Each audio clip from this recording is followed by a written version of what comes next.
એનો ઓબ્જેક્ટ જ એ હતો કે મીઠું પકવવા માટે જ આ જમીન એમને આપવામાં આવી છે. અને હવે અત્યારે એણે એકદમ સદંતર ટોટલી મીઠાનું ઉત્પાદન બંધ કરી દીધું છે.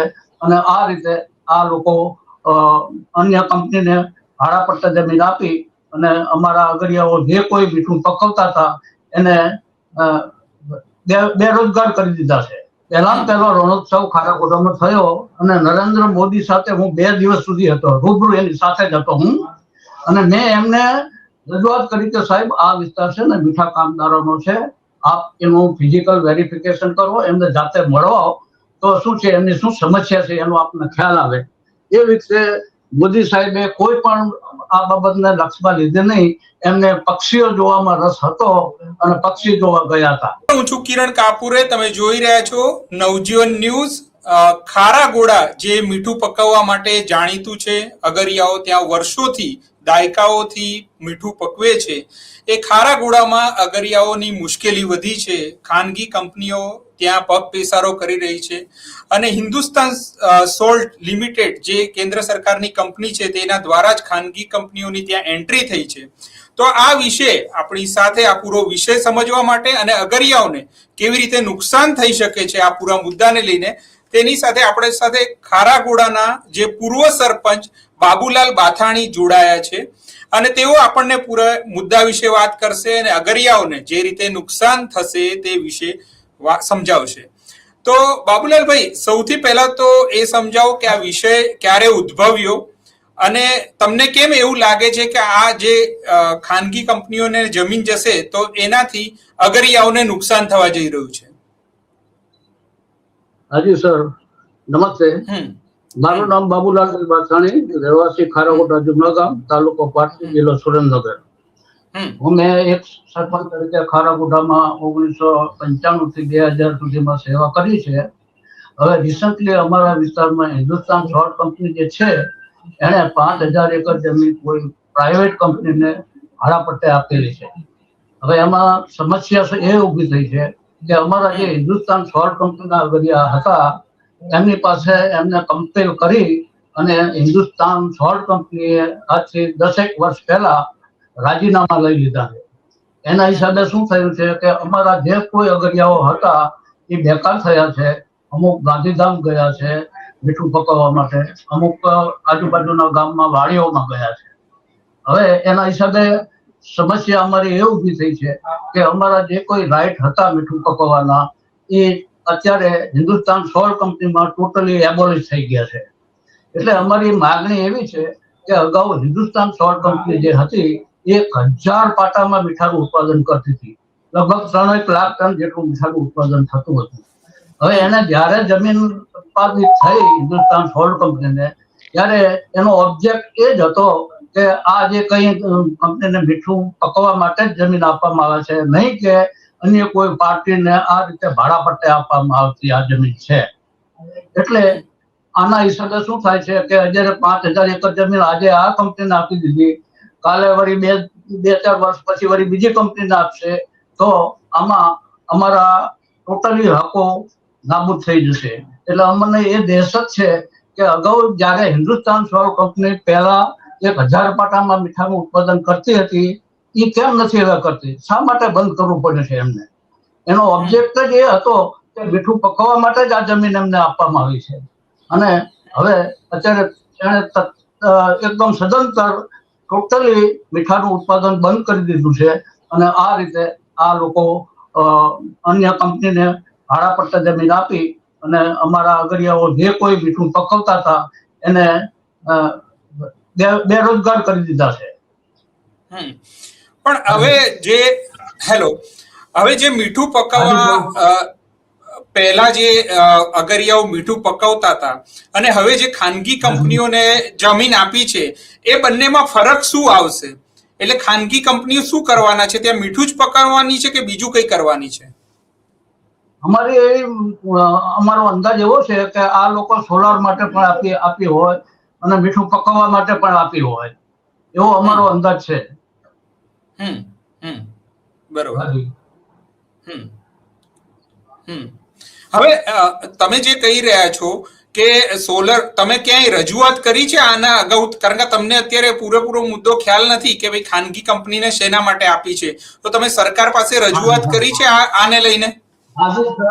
આપને હું કહું, 4/11/2020 ની અંદર મેં ભારતના રાષ્ટ્રપતિને લખેલું છે, મારા નામ જો પ્રેસિડેન્ટ ઓફ ઇન્ડિયાને લખેલું છે. એ ઉપરાંત જે તે લગત ખાતા હતા એના મિનિસ્ટરોને અમે લખેલું છે. એના સિવાય આપણા ગુજરાતના 11 સાંસદો છે એને નામજોગ મેં લખીને મોકલેલું છે કે અમારા રાઇટ છે ને આ રીતે એબોલિશ થાય છે.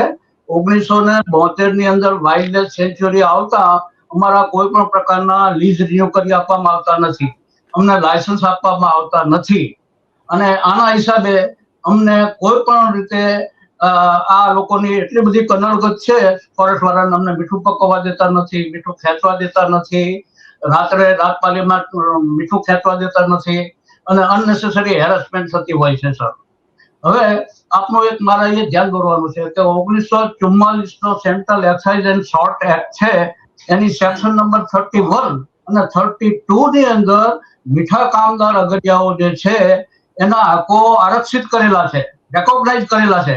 તેમ છતાંય આજે અમારા લીઝ રિન્યુ થતા નથી, અને અમને આ રીતે વાઇલ્ડ લાઇફ સેન્ચ્યુરી ફોરેસ્ટરના અધિકારીઓ દ્વારા આ રીતની અનનેસેસરી હેરેસમેન્ટ ચાલુ છે. સર,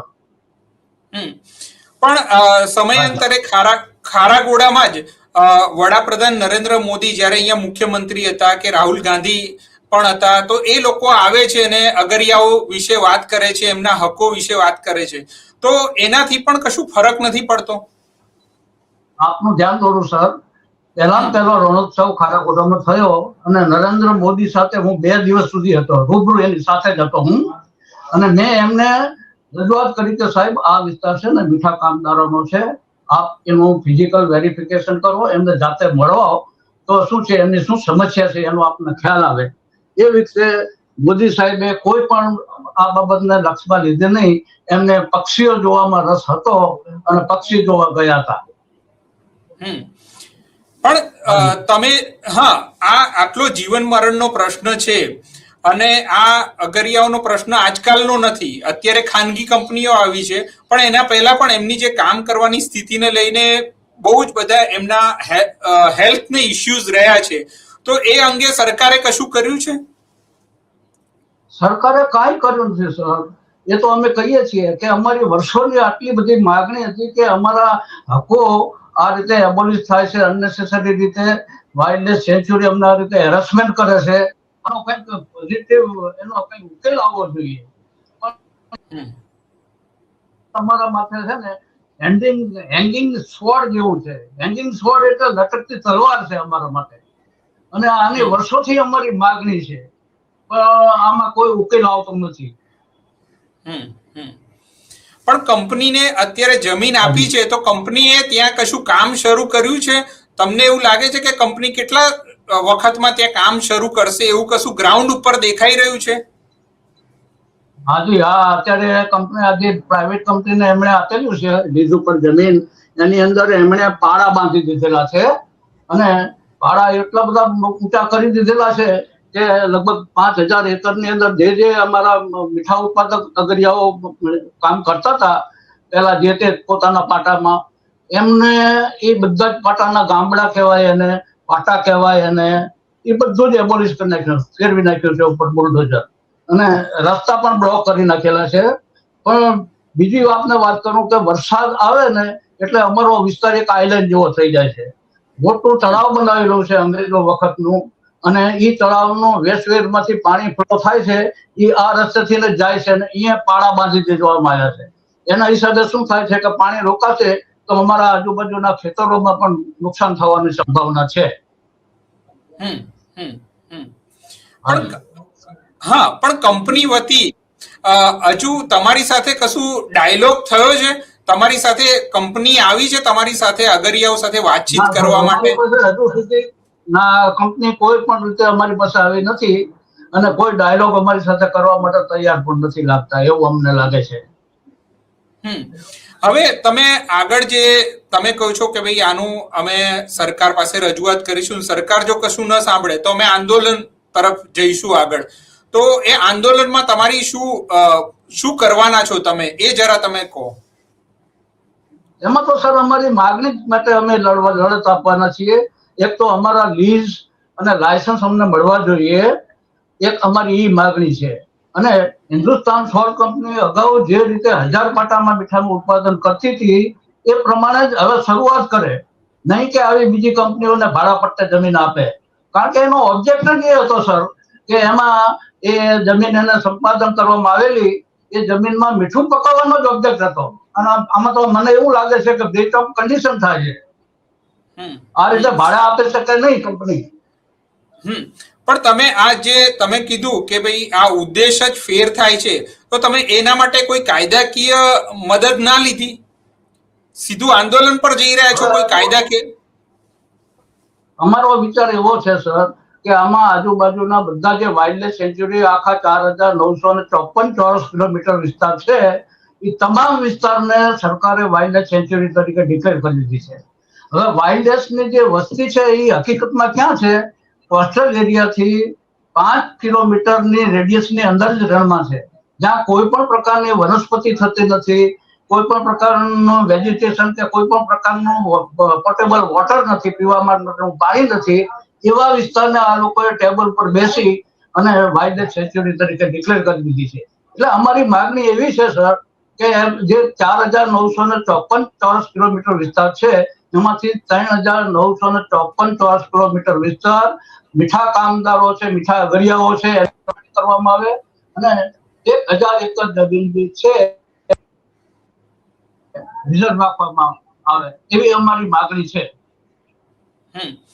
પણ તમે વારંવાર એક વાત કહી રહ્યા છો, હેલો, તમે વારંવાર એક વાત કહી રહ્યા છો કે આ જે સેન્ચુરી જે છે એ ઊભી કરી એના કારણે મીઠા કામદારોને નુકસાન થયું છે, બરોબર? જે અભયારણ્ય ઊભું થયું એના કારણે મીઠા કામદારોને નુકસાન થયું છે. એ નુકસાન કેવી રીતે થયું છે એ જરા કહેશો? નુકસાન એ રીતે થયું છે કે અમારા કોઈ પણ પ્રકારના લીઝ રિન્યુ કરી આપવામાં આવતા નથી. બીજી બાબત કે અમને લાયસન્સ આપવામાં આવતા નથી. અને ફોરેસ્ટના જે અધિકારીઓ છે એ ગમે ત્યારે આવી અને અમને રોકે છે, અમને હેરેસમેન્ટ કરે છે. આ તમે પાટા ના બનાવશો, અહીંયા કુવા ના કરશો. હવે કુવામાંથી બ્રાઇન નીકળે તો જ અમે મીઠું પકવી શકીએ, એટલે કુવા કરતા અમને રોકે છે. પછી મીઠું તૈયાર થઈ જાય એટલે એનું ટ્રાન્સપોર્ટેશન કરવાનું થાય તો એમાં પણ હર્ડલ ઉભા કરે છે, એમાં પણ રોકે છે. અને એનો જે બ્રાઇન બીટન આવે, બીટન એમાંથી ક્લોરીન બને છે, ક્લોરીન વાયુ બને છે, તો એ ટેન્કર વાળાને પણ આ લોકો રોકે છે. પેલા શું હતું સર કે રાતપાલીમાં અમે મીઠું ખેંચતા હતા, એ પણ અત્યારે ટોટલી બંધ કરાવી દીધું છે. હમણે રાતપાલીમાં અમને મીઠું ખેંચવા દેતા નથી, દિવસે જ મીઠું ખેંચવાનો આગ્રહ રાખાવે છે. હાજી સર. પણ અત્યારે જે મોરબી ને બીજા બધા સૌરાષ્ટ્રના ઇસ્યુ ચાલી રહ્યા છે, તમે જમીનનો ઇસ્યુ ખબર છે, તમને વીજ થાંભલાનો ઇસ્યુ ખબર હશે. હવે એમાં તો સંખ્યા બહુ બધી છે, ખેડૂતોની બહુ બધી સંખ્યા છે, તમારી અગરિયાઓની સંખ્યા તો બહુ ઓછી છે. તો સરકારને તમે કેવી રીતે મનાવશો? સર તમારા જે છે હંસતલ ક્રીક એટલે સુરજબારી પુલ, ત્યાંથી લઈને સાતલપુર સુધીનો જે વિસ્તાર છે એના એ વિસ્તારની અંદર એબાઉટ 3 થી 4 લાખ મીઠા કામદાર અગરિયાઓ મીઠું પકવે છે. એટલે આ પ્રશ્ન એકલો ખારાગોડાનો નથી સર, આ આખા આટલા એરિયાનો આ પ્રશ્ન છે. એટલે એટલા માટે અમારી માગણી એ છે કે આ વાઇલ્ડ સેન્ચ્યુરી છે એમાં અમને 3954 એકર જમીન એલોટ કરવામાં આવે અને 1000 એકર જેટલી જમીન ભૂખર માટે રાખવામાં આવે. અત્યારે તત્કાલ અત્યારે જે જમીન આપી દીધી છે ત્યાંના અગરિયાઓને શું એ જમીનમાંથી બહાર કાઢી નાખ્યા છે? શું કર્યું છે? અત્યારે તો શું છે, સીઝન અત્યારે પૂરી થઈ ગઈ છે એટલે અગરિયાઓ તો ઘેર અત્યારે આવી ગયા છે, પણ નેક્સ્ટ સિઝનમાં આ પાડા બાંધી દીધા છે એના હિસાબે અમને મીઠું પકવવા નહીં દે એવી અમને દહેશત છે. અને આ હિન્દુસ્તાન સોલ્ટ કંપની એ તો અત્યારે આટલા વર્ષોથી કામ કરતી આવી છે ખારાગોડામાં, તો એમને અચાનક કેમ એવું થયું કે અમે ખાનગી કંપનીને જમીન આપી દઈએ અને એમણે અગરિયાઓનું ન વિચાર્યું? બસ સર, તો અમારી માગણી જે છે અમે વર્ષોથી આ માગણી કરી છે કે કંપની જયારે 1000 પાટામાં મીઠાનું ઉત્પાદન કરતું હતું તો એના તાત્કાલિક શા માટે બંધ કરવી પડી? ઉત્પાદન પ્રક્રિયા બધા જ અગરિયાઓને કમ્પેર કરી અને એમના રિઝિગ્નેશન લીધા છે કંપનીએ, અને આના કારણે કેટલાય અગરિયાઓ બેકાર બનતા ગાંધીધામ જવું પડ્યું છે અગરિયાઓને મીઠું પકાવવા માટે, આજુબાજુના ગામડાઓની અંદર રળિયોમાં જવું પડ્યું છે. આ મોટો પ્રશ્ન અમારી વિકટ પરિસ્થિતિ થઈ ગઈ છે ખારાગોડાની. તો આભાર બાબુલાલભાઈ તમારો. જે ખારાગોડાનો પ્રશ્ન છે એ જે અત્યારે સૌરાષ્ટ્રમાં ખેડૂતોનો પ્રશ્ન છે એ પ્રકારે અહીંયા પણ એક આંદોલન થવા જઈ રહ્યું છે, અને અગરિયાઓ જે પહેલેથી જ મુશ્કેલ સ્થિતિમાં કામ કરી રહ્યા છે તેમની સ્થિતિ વધારે અત્યારે ખરાબ બનશે, કથળશે એવું અત્યારે લાગી રહ્યું છે. જોઈએ આગળ આ મુદ્દે શું થશે, અને અમે આ વિષય અંગે તમને સતત અપડેટ આપતા રહીશું. અત્યારે મને રજા આપશો, અમારી ચેનલને જરૂરથી સબસ્ક્રાઇબ કરશો. નમસ્કાર. વૈષ્ણવજન તો તેને કહીએ જે પીડ પર